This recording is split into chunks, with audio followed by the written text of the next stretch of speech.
الحمد لله نحمده ونستعينه ونستغفره ونؤمن به ونتوكل عليه ونعوذ بالله من شرور أنفسنا ومن سيئات أعمالنا من يهده الله فلا مضل له ومن يضلله فلا هادي له ونشهد أن لا إله إلا الله وحده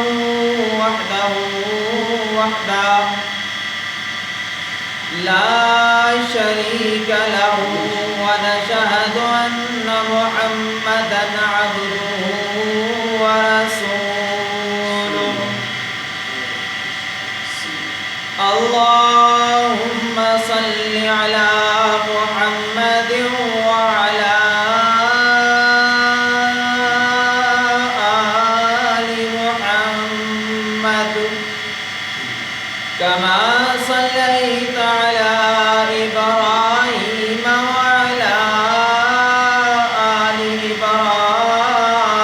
إبراهيم إنك حميد مجيد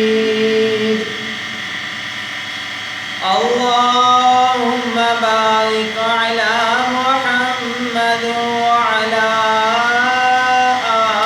آل محمد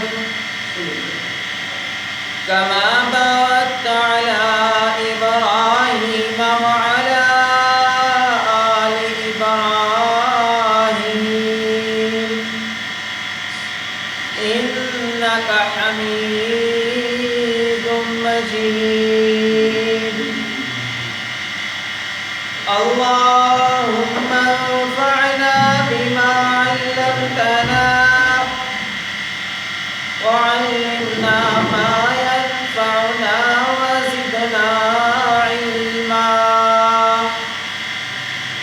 رب اشرح لي صدري ويسر لي أمري واحلل عقدة من لساني يفقهوا قولي رب زدني علما رب زدني علما رب زدني علما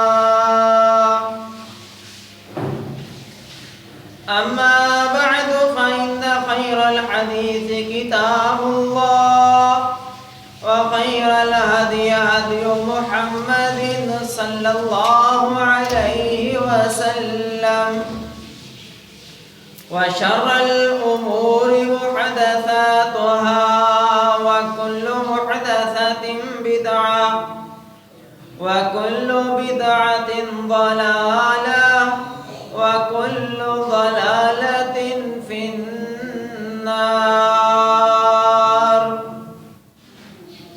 فأعوذ بالله السميع العليم من الشيطان الرجيم بسم الله الرحمن الرحيم واعبدوا الله ولا تشركوا به شيئا وبالوالدين إحسانا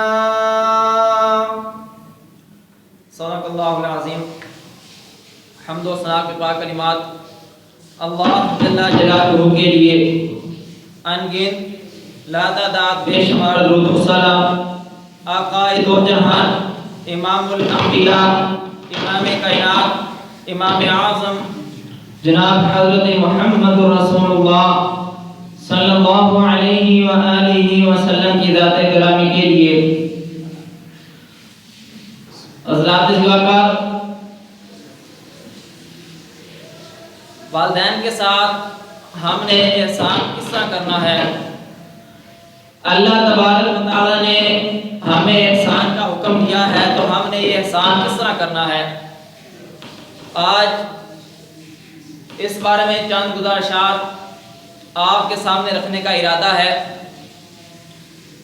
جو آیت مبارکہ میں نے آپ کے سامنے تلاوت کی، اس میں اللہ تبارک و تعالیٰ ارشاد فرما رہے ہیں وَاعْبُدُوا اللَّهَ وَلَا تُشْرِكُوا بِهِ شَيْئًا، کہ اللہ تبارک و تعالیٰ کی عبادت کرو اور اس کے ساتھ کسی کو بھی اس کا شریک نہ ٹھہراؤ۔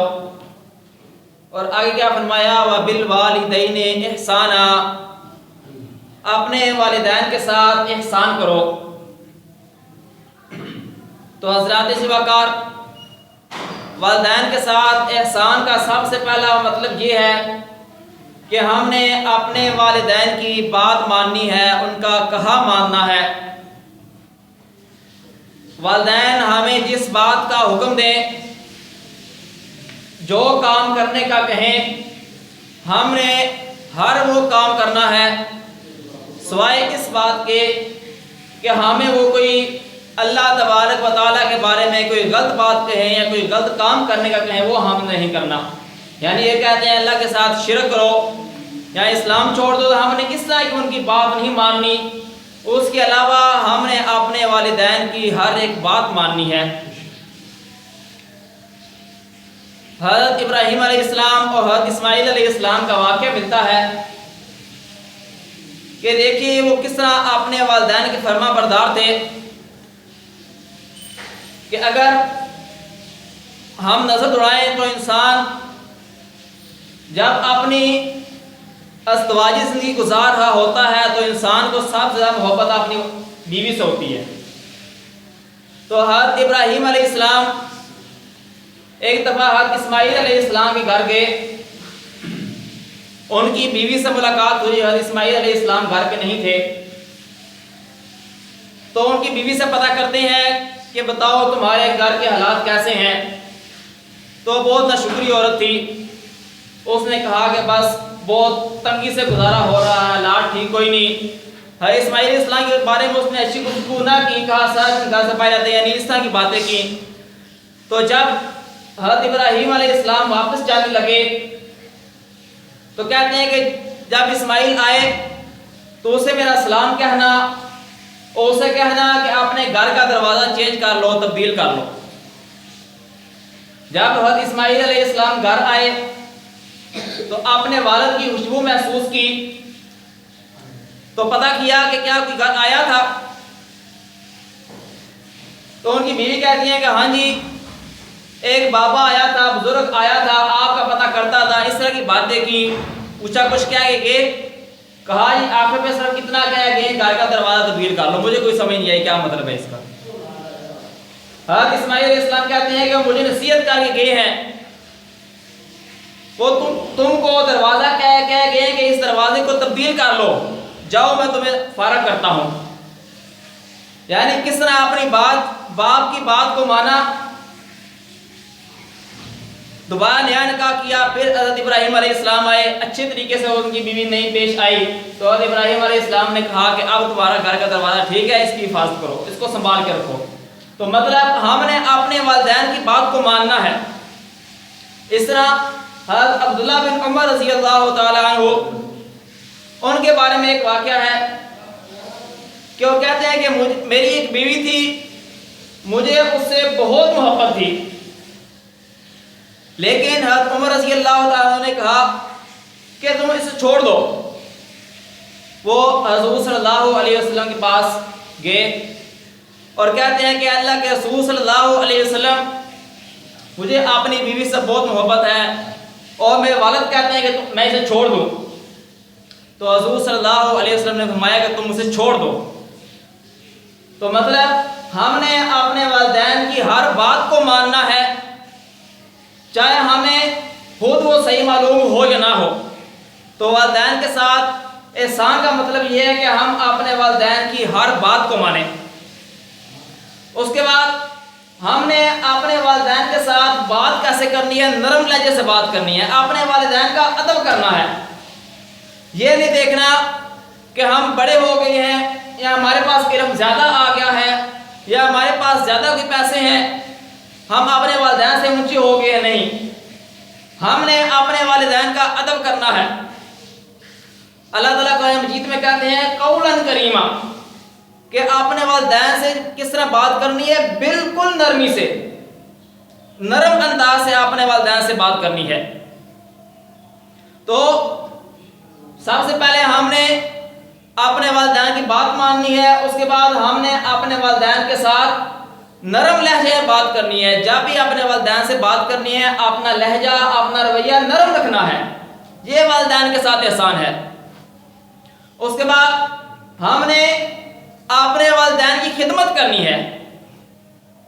اب خدمت کا مطلب یہ نہیں کہ ہم اس لیے اپنے والدین کی خدمت کریں کہ وہ ہمیں اس خدمت کے بدلے میں کچھ دیں گے. دیکھیں جن والدین نے ہمارے لیے اپنی ساری زندگی لگا دی، اب ہم اس سے اور کس چیز کی توقع کرتے ہیں؟ اور اب ہمیں اپنے والدین سے کیا چاہیے؟ تو پھر کوئی اولاد یہ سوچے کہ جو میرے والدین کا جو مال تھوڑا سا ان کے پاس باقی ہے، جو انہوں نے میرے اوپر لگایا ہے، کچھ باقی بچ گیا میں لے لوں، اس لیے ان کی خدمت کرتے ہیں، تو پھر اس خدمت کا کوئی فائدہ نہیں. حضور صلی اللہ علیہ وسلم نے فرمایا کہ اللہ کی رضا باپ کی رضا میں ہے. ہم نے اپنے والد کو اس لیے راضی کرنا ہے کہ ہم سے اللہ راضی ہو، نہ کہ ہم نے اس لیے راضی کرنا ہے کہ والد مجھ سے راضی ہو اور اپنا جو اس کے پاس مال ہوتا ہے مجھے دے دے، جو جائیداد اس کی ہے وہ مجھے دے دے. نہیں، اس لیے نہیں، بلکہ ہم نے اپنے والدین کے ساتھ کس لیے اس نے سلوک کرنا ہے، کس لیے ان کی خدمت کرنی ہے، تاکہ ہم سے اللہ راضی ہو جائے. اور ایک حدیث میں ہے کہ حضور صلی اللہ علیہ وآلہ وسلم نے فرمایا کہ والد جنت کا درمیانہ دروازہ ہے، چاہے تو اسے حاصل کر لو چاہے تو اسے چھوڑ دو. یعنی اب یہ اولاد کے اوپر ہے کہ اولاد کس طریقے سے اپنے والدین کی خدمت کرتی ہے اور اللہ کو راضی کرتی ہے. تو مطلب ہم نے اپنے والدین کو راضی کس لیے کرنا ہے کہ ہم سے اللہ راضی ہو، نہ کہ ہمارے ذہن مقصد یہ ہو کہ مجھ سے میرے والدین راضی ہوں گے تو مجھے کچھ مل جائے گا. نہیں، کیونکہ حضور صلی اللہ علیہ وسلم نے فرمایا کہ اعمال کا دارومدار نیتوں پر ہے. اگر تو آپ اپنے والدین سے اس کی رضا چاہتے ہیں پھر آپ کو اللہ تبارک و تعالیٰ سے کچھ نہیں ملنا. لیکن اگر آپ اللہ کی رضا چاہتے ہیں تو آپ کے والدین آٹومیٹک آپ سے راضی ہو جائیں گے. اگر ہم اپنے والدین سے دنیا چاہتے ہیں تو پھر اگر ہم ساری زندگی بھی لگے رہیں تو پھر ہماری وہ نیت پوری نہیں ہو سکتی، ہمیں اس کا فائدہ نہیں ہو سکتا. لیکن اگر ہم اللہ کی رضا چاہتے ہیں اور حدیث کے اوپر عمل کرنا چاہتے ہیں کہ ہم اپنے والدین کو راضی کر کے اللہ کو راضی کریں گے تو پھر اللہ بھی راضی ہوگا ہمارے ساتھ، ہمارے والدین بھی ہم سے راضی ہو جائیں گے. اور جب ہمارے والدین بوڑھے ہو جائیں، اولاد جوان ہوتی ہے، اولاد کمانے لگ جاتی ہے، تو اب ہم نے ان کی خدمت کا تو یہ نہیں سوچنا کہ میرا پیسہ والدین کے اوپر لگ رہا ہے، میرا مال والدین کے اوپر لگ رہا ہے. نہیں، دیکھیں آپ کو علم تک پہنچانے میں کس کا کردار تھا؟ سارا مال متا آپ کے اوپر کس نے لگایا؟ آپ کے باقی رشتہ داروں نے. کس نے کوئی خدمت کی؟